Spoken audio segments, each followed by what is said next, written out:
Bonjour, bienvenue sur Sensation. Réveillons notre âme d'enfant et parlons des spectacles de marionnettes, puisque aujourd'hui, nous recevons l'association Lilliput qui nous propose des spectacles de marionnettes.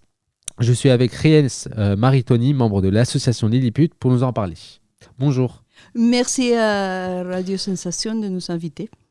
Pouvez-vous nous présenter l'association Lilliput ? Nous avons été créés depuis 1996. Et au début, c'était une association qui était plutôt destinée à faire des ateliers de marionnettes surtout. Parce qu'on travaillait avec la ville de Paris, avec des ateliers pour les écoles de la ville de Paris.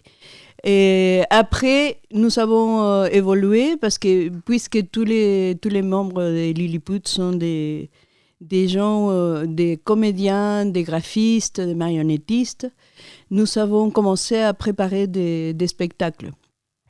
Donc on a commencé dans des salles du 10e arrondissement, au Château-Landon par exemple, ça a été la première salle où nous avons fait des spectacles dans une salle de spectacle à Paris. Parce que sinon c'était vraiment dans des lieux genre la mairie, des réunions de quartier, des choses comme ça. Manipuler des marionnettes est un art qui se perd au fil du temps. Comment faites-vous pour que les spectacles de marionnettes amusent toujours les enfants ? Mais de toute façon, je pense que c'est tout le contraire. Avant, les marionnettes étaient réduites seulement au guignol, que c'est merveilleux, et c'est traditionnel et tout. Mais maintenant, les marionnettes ont plutôt un champ d'action beaucoup plus large. Nous, par exemple, nous n'avons presque pas fait des marionnettes guignols, comme on appelle.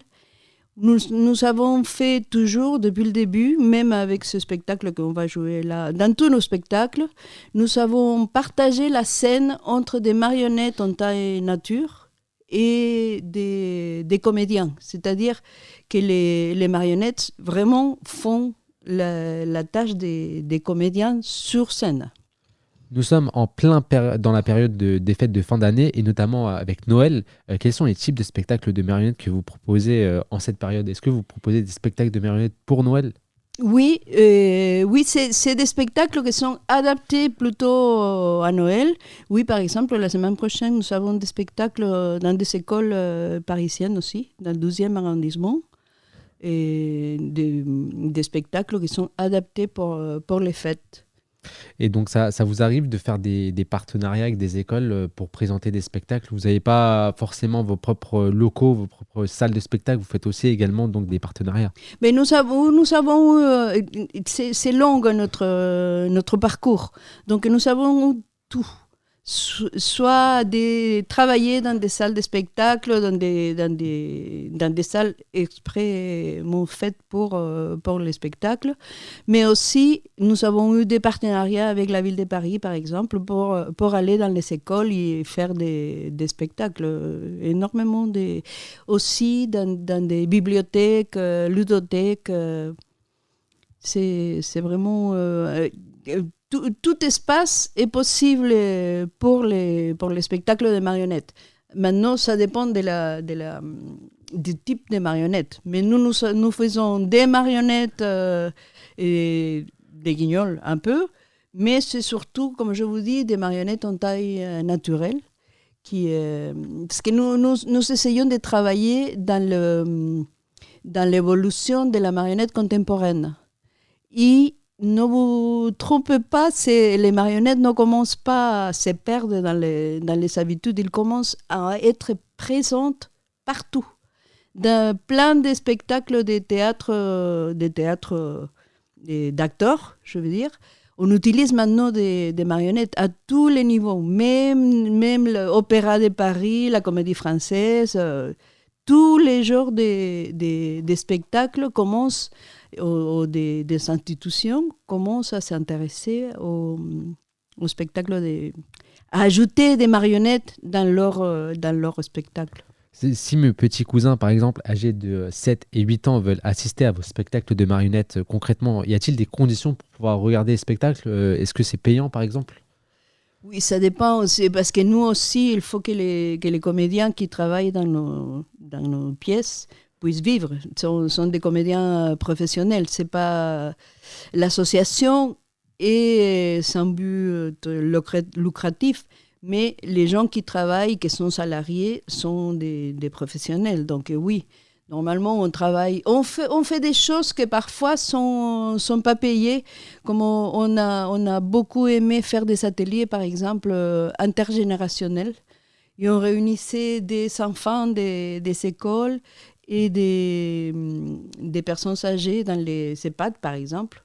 Et on faisait des activités. Mais il y a le côté social aussi dans notre association, mais on ne peut pas subsister si on ne travaille pas dans les salles de spectacle. Comme dans ces cas-là, on va travailler à la Folie Théâtre.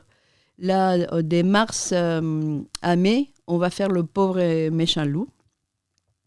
Et c'est un spectacle professionnel qui est bien pour tous les enfants de 4 ans à 8 ans, disons, 9 ans. Vous préparez 2 spectacles d'ici 2024, Le Pauvre Méchant Loup en mars jusqu'en mai 2024 et Le Voyage à la mer entre septembre jusqu'à décembre. Que vont nous proposer ces spectacles? Est-ce que vous pouvez plus détailler ces spectacles? Oui, justement. Le Pauvre Méchant Loup, bon, c'est des comédiens et des marionnettes qui font tous les autres personnages. On tourne le personnage titre qui est le loup. Et Un Voyage à la mer, nous avons aussi initié, au moment où on a commencé à faire ce genre de spectacle, c'était pour les tout petits, c'est-à-dire de 0 à 5 ans. Et à l'époque où on a commencé, nous, à les faire, il y a 12 ans à peu près, et il n'y avait pas ça. Maintenant, il y a beaucoup de compagnies qui font des spectacles pour les tout petits. Et c'est pour les éveiller, pour vraiment les faire connaître de façon très douce le spectacle des marionnettes ou des théâtres. Justement, concernant le spectacle intitulé Le Voyage à la mer, vous nous parlez des bienfaits de la stimulation artistique dans la petite enfance, mais concrètement, qu'est-ce que c'est? Et je pense que pour le moment, c'est complètement nouveau, le fait de la stimulation artistique vers les enfants, c'est-à-dire nouveau de 10 ans. Donc, on ne peut pas exactement savoir ce que signifie. Mais je vous dis que quand il vient au spectacle, c'est pour nous quelque chose de tellement émouvant de voir un enfant de 8 mois, par exemple, être complètement